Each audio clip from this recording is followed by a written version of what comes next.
자, 우리가 유로에 집중하고 있는 사이에 이제 각 클럽 팀들도 여러 가지 이야기들이 나오고 있는데, 손흥민 선수의 토트넘은, 일단 감독 선임이 먼저잖아요? 파울로 폰세카 감독이 아직 오피셜은 안 났어요. 근데 우리가 지금 찍고 있는 게 우리 유로 이거 새벽에 끝나고 난 다음에 찍고 있거든요. 네. 오늘 내일 중에 오피셜이 나올 수도 있다라는 뉘앙스의 이야기들도 있더라고요. 그렇죠. 어쨌든 폰세카가 확정적인 것은 틀리지 않다. 사실 폰세카는 거부 반응이 좀 따라왔던 감독이었죠. 팬들이 쏙. 네. 하지만 우리가 유로에 집중하는 사이 결국 일 처리가 진행이 된 것 같고 파라티치는 오피셜이 났습니다. 네. 그래서 일을 이제 뭐 시작할 것이다. 뭐 7월이 됐는지 뭐 6월이 됐는지 이렇게 얘기들이 있지만 네. 중요한 건 지금 감독 선임의 타이밍이죠. 그리고 얼마 남지 않았다. 네, 라고 지금 정리를 해야 될 것 같거든요. 일단 파울로 폰세카 감독이 부임하고 난 다음에 오피셜이 나오고 난다면 토트넘에서 어떤 종류의 전술을 쓰고 누가 수혜를 받을 건지에 대해서는 그때 이후에 우리가 얘기를 하는데 일단 지금 여러 기사들이 파울로 폰세카와 파라티치가 토트넘에서 어떤 계획을 가지고 있는지는 이 기사를 좀 냈단 말이에요. 우리가 그렇죠. 그 얘기를 좀 해보겠습니다. 일단 계획을 들어봐야죠. 그래야지 이 팀이 그래도 폰세카를 품고 어떤 비전을 가지고 있구나. 계획하면 아르테타의 3년 계획이죠. 그렇죠. 예. 3년 쉬고 4년부터 시작하는. 얼마 안 남았습니다. 이제 한 시즌만 더 버티면 4년부터 뭔가 보여줄 거예요. 네가 했던 여러 가지 드립 중에 내가 생각나는 것 중에 제일 재밌었던 거는 그 덕현이 객원 해설. 1번 덕현이 객원 해설. 2번 황덕현 징계세요. 그다음 세 번째가 그 아르테타의 3년 계획. 그 탑3 안에 들어간다. 근데 이렇게 안 하면 해석의 여지가 없거든요. 도대체 뭘 했길래 벌써 3년이 마지막 해라는 거야? 모르는 거잖아요. 네. 일단 비전은 들어봐야죠. 그래서 이 내용을 가져왔는데 풋볼 런던에 토트넘의 능통한 기자죠. 엘레스티어 골드. 네, 엘레스티어 골드의 기사를 발췌해 왔습니다. 일단 토트넘의 새 디렉터 파라티치는 폰세카가 이번 주 내로 서명을 마칠 것을 기대하고 있다. 골드 본인도 폰세카는 이번 주 내로 감독직 업무를 시작할 거라고 아예 보고 있더라고요. 그래서 거의 거피셜 정도의 상황이다라고 정리를 해볼 수가 있을 텐데 우리가 결국 봐야 되는 부분들이 있죠. 폰세카에게 무엇을 기대해야 하는지 또 무엇을 우려해야 하는지 이 감독의 프로필을 다시 한번 살필 차례가 됐습니다.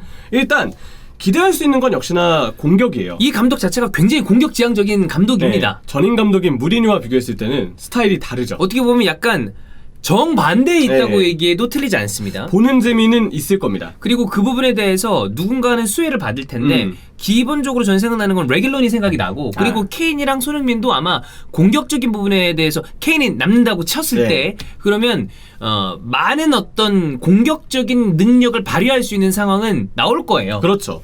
그래서 보면 이 감독은 기본적으로 후방 빌드업을 중시하고 이에 따라서 팀의 라인을 바짝 끌어올리면서 공격적으로 상대를 제압하는 이 형태의 팀 컬러를 자랑하고 공격과 빌드업 점유율을 중시하는 만큼 당연히 압박의 기준점도 어느 정도 하프라인 지점과 상황에 따라서는 그 이상까지 분명 내려서는 스타일의 감독은 아니라는 점을 강조를 할 수가 있겠습니다.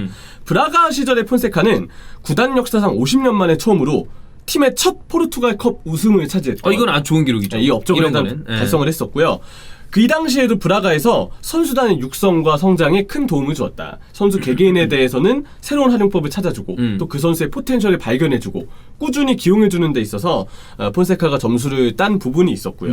그리고 샤우타르를 맡고서 이 챔피언스리그 16강에 오르게 되죠. 그리고 리그 3회, 컵 3회 우승. 이때 이제 주목을 좀 많이 받죠. 이때도 그 유망주 육성의 성과를 냈었고 이때 그게 있었어요. 챔피언스리그 토너먼트에 올랐던 걸로 공약을 이뤘던가 해가지고 무슨 배트맨 가면 같은 거를 인터뷰에 쓰고 그게 폰세카였거든요. 어떤 공약이었는지는 제 기억이 안 나지만 이런 되게 재밌는 어떤 팬들과의 약속도 지켜낸 미디어의 약속도 지켜낸 스토리도 가지고 있습니다. 그래서 로마에서의 2시즌 동안에도 공격적인 컬러는 뚜렷했었어요. 분명 공격적인 스타일을 항상 지향하는 감독이다 라는 점은 강조를 할 수가 있겠지만 여기에 상응하는 만큼의 단점이 따라오는 스타일이죠. 이 단점이 무엇이냐? 수비입니다. 아주 쉽게 정리가 가능해요. 우리가 좀 수비적으로 로마에서 털리는 경기들이 이제 직접 본 경기들이 있죠. 맨유전 6실점은 일단 시작이고 그래서 이 감독은 첫 번째 수비에서의 문제가 전방 압박을 합니다. 근데 올라가요. 그렇죠. 문제는 공미, 중미 굉장히 적은 인원으로 중앙에 압박을 하는데 간격도 벌어져 있어요. 그래서 미드필드가 뚫리면 그 뒤쪽에 있는 백스리의 선수들이 야 우리 보호해주는 선수 아무도 없다. 없이 그냥 맞닥뜨리는 거지. 우리라도 뭔가 해야 돼. 하면 센터백이 센터백으로 머물지 않고 갑자기 위로 쭉 올라갑니다. 근데 이 선수들 순차적으로 다 벗겨지죠. 아, 약간 그 전대물이나 이런 데 보면은 그 이렇게 부하들 있잖아요. 뭐라 하지? 그 잔챙이 쫄개들. 쫄개들. 쫄병. 네. 쫄병들 그냥 순차적으로 한 명씩 달려보는데 3초 만에 3초 당하거든요. 팍팍팍 다 나가지. 네, 그런 게 맨유전에 그때 로마 수비에서 그런 게 보였었어요. 물론 뭐 부상 불운도 있었지만 예. 역습을 할 때마다 로마 수비가 아주 그냥 추풍낙엽처럼 미끄러졌는데 이거는 폰세카의 영향이 매우 컸었다. 보면 그래서 센터백들이 쭉 덤벼들다가 뒷공간 노출하면서 결국은 팀이 실점을 하게 되는 패턴이 나오게 되고 이 감독은 폭백을 써도 수비가 불안했고요. 지난 시즌 그 코로나 팬데믹 이후에 백3로 전환하면서 재미를 보는가 했는데 지난 시즌 되면서 다시 그 3백마저도 무너지기 시작합니다. 이렇다 보니까 이 어떻게 보면 강팀 판독기라는 별명이 좀 붙어 있었잖아요.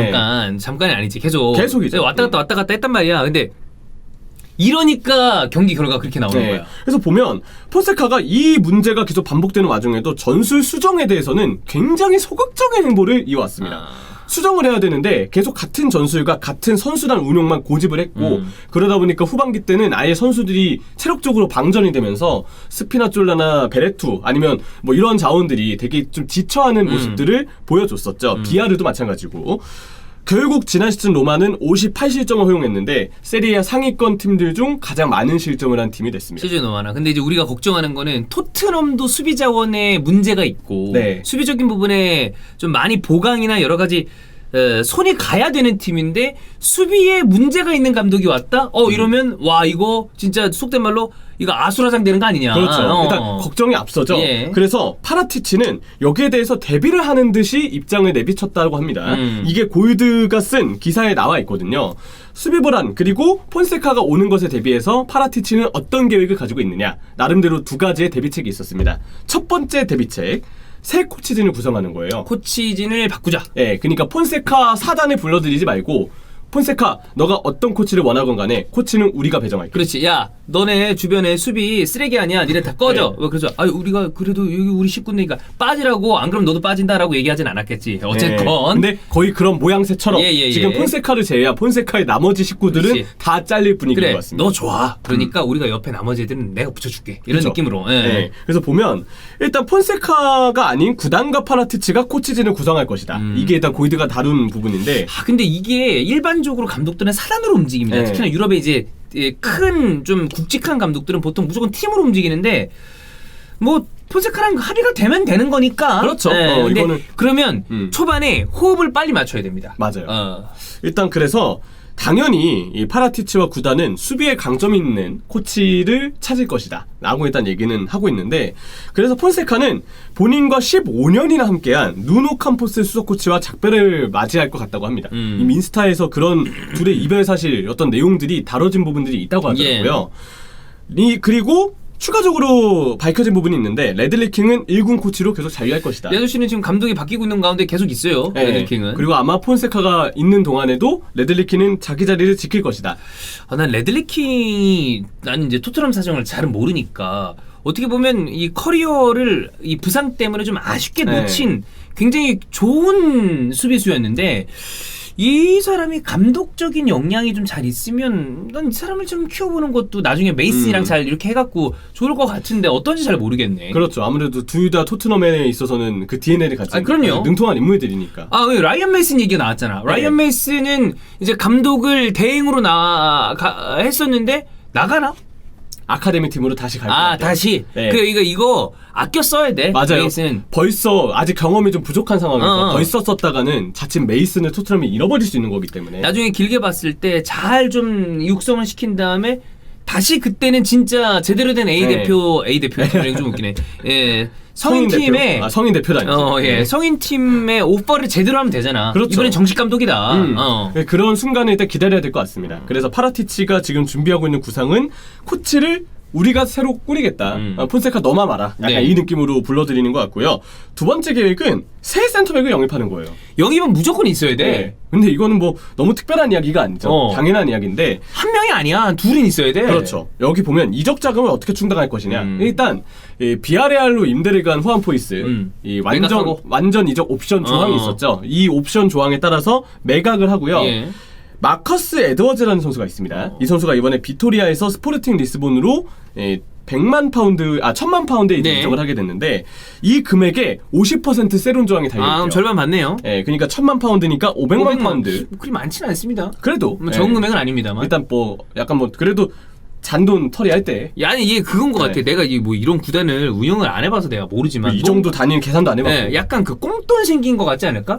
그냥 음. 조항 넣어놨다가 돈 들어온다 약간 이런 느낌? 그런 거 있잖아 가끔. 그죠, 예. 왜 빠져하려다가 주머니 이렇게 했는데 돈 있네 이런 돈이네. 경우. 요즘에 예. 현금을 안 갖고 다니니까 그런 일은 잘 없지만. 그렇죠. 근데 이제 좀 이제 운 나쁜 경우는 돈이네 하고 딱 가지고 있는데 갑자기 누군가 엄마 같은 분들이 딱 채가죠. 야 이거 내 거야 하면서 조 루이스가 가져가면 이거 큰일 나는 거예요. 네. 그러니까 겟한 다음에 이 종류로 안 줘. 이러면 안 되니까. 그렇죠. 예. 맨유는 진짜 글레이저가 좀 그런 그림을 그려놨었기 때문에 지금 욕을 엄청 먹고 그래. 있는 건데 토트넘은 좀 어떤지 사실 모르겠습니다. 예. 아무튼 이 금액에 따라서 500만 파운드를 받을 수 있다. 라는 기대 요소가 좀 나게 되고. 그럼 이제 기존에 있는 이 이적 자금에다가 이런 네. 거 잘 모아가지고 긁어가지고 매각 할애를 한 다음에 수비수를 사와야 되는데 근데 진짜 좋은 선수 사와야 돼요. 그렇죠. 그리고 기존 자원들의 존재감을 아예 가릴 수 있는 센터백이 등장해요. 그래, 진짜 좋은 자원 데려와야 돼. 그렇죠. 유망주인 로든도 성장을 준다면 더 좋은 것이고. 예, 그렇습니다. 어쨌든 폰세카와 토트넘 관련된 어떤 이 뉴스는 오피셜이 뜨고 나면 네. 우리가 좀 여러 가지로 분석적으로 이야기를 해볼 필요가 있으니까 그때 좀 다시 한번 자세하게 다루도록 하겠습니다.